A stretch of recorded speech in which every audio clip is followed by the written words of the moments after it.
कोयना आणि वारणा धरणातून केल्या जाणाऱ्या विसर्गामुळे सांगलीच्या दोन्ही नद्यांच्या पाणी पातळीत कमालीची वाढ होते आहे। वारणा धरणातून 7,000 क्युसेक्स पाणी नदीपात्रात विसर्ग करण्यात येत आहे, तर कोयना धरणातून 6,000 क्युसेक्सने विसर्ग कृष्णा नदीत सोडण्यात आला आहे। कृष्णा आणि वारणा नदीपात्राबाहेर पडू लागली आहे। नदीकाठच्या शेतात पाणी शिरल्यानं शेतीचं नुकसान होत आहे। प्रशासनाकडून नदीकाठच्या गावांना सतर्क राहण्याचं आवाहन करण्यात आलं आहे।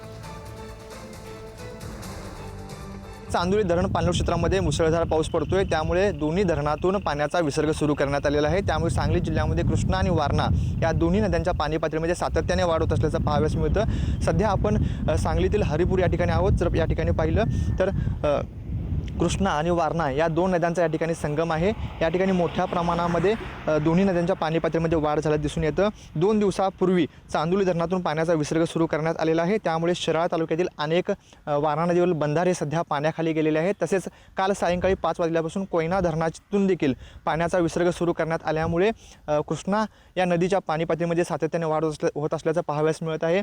हरिपूर या ठिकाणी कृष्णा आणि वारणा या दोन नद्यांच्या संगमा ठिकाणी अनेक ठिकाणी पाणी शिरण्यास सुरुवात झालेली आहे। अनेक ठिकाणी पाणी शेती देखील पाण्याखाली गेल्याचं दिसून येत आहे।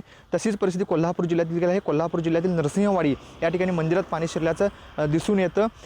दोन्ही धरणांच्या पाणलोट क्षेत्रामध्ये मुसळधार पाऊस सुरूच आहे।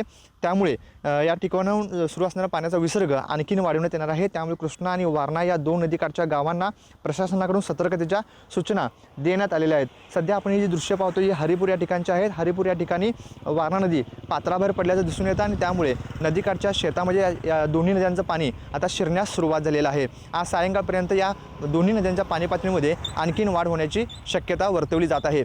कॅमेरामन सुजितसह स्वप्नील पाटील, पुढारी न्यूज, सांगली।